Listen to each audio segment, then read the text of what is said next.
اقبال فرماتے ہیں، بدل کر بیس پھر آتا ہے ہر زمانے میں، اگرچہ پیر ہے آدم جواں ہے لات و منات، وہ ایک سجدہ جسے تو گراں سمجھتا ہے، ہزار سجدوں سے دیتا ہے آدمی کو نجات۔ لات و منات شیطان کی نمائندگی کے مظہر ہے۔ اقبال فرماتے ہیں کہ شیطان کے یہ مظاہر تبدیل ہوتے رہتے ہیں۔ شیطان ہر دور میں اپنا شکل بدل لیتا ہے۔ دور قدیم میں اس کی شکل لات و منات کی تھی، جس سے وہ لوگوں کو گمراہ کرتا تھا، اور دور جدید میں سوشل میڈیا اور مادہ پرستی کی شکل میں شیطان انسانوں کو گمراہ کر رہا ہے، اور وہ جوان ہے، مطلب ہر بدلتا ہوا روپ اور ہر بدلتی ہوئی شکل اس کو جوان رکھتی ہے، اور وہ لوگوں کو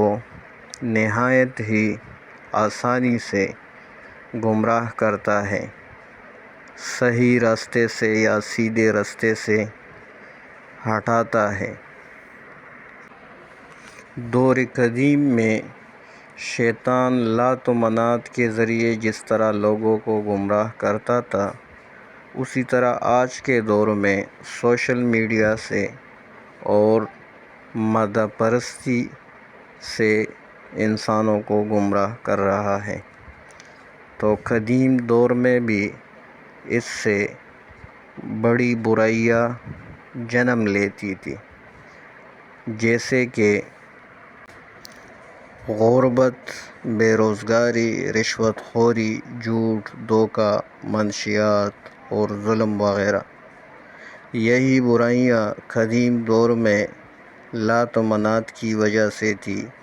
اور جدید دور میں یا موجودہ زمانے میں سوشل میڈیا کے ذریعے، نیٹ، موبائل فون وغیرہ کے ذریعے، اور اسی طرح مادہ پرستی کے ذریعے یہ ساری برائیاں جو ہیں پھر سے لوگوں میں پھیلا رہا ہے، جبکہ دوسری طرف آدم جو تھے وہ اسی طرح بوڑھا ہے، مطلب جو روایات و اقدار، جو اخلاق و اوصاف قدیم دور میں آدم علیہ السلام کے وقت آدم علیہ السلام میں جو انسانی صفات موجود تھی، وہی صفات آج بھی ہے، اس میں کوئی تبدیلی نہیں آئی۔ انسانی اقدار، اخلاق اور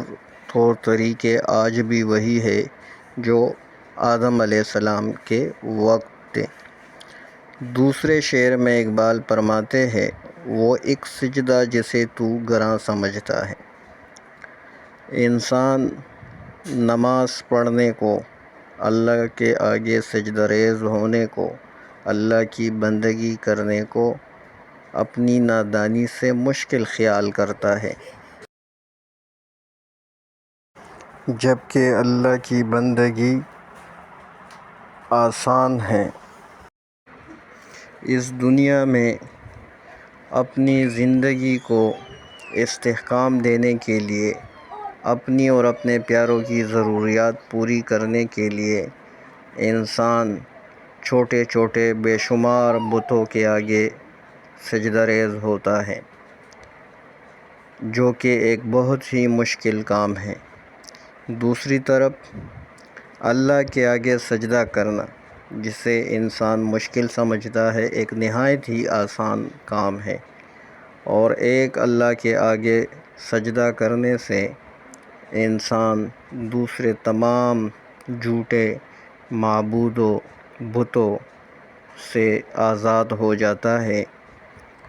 اور اللہ کی بندگی سے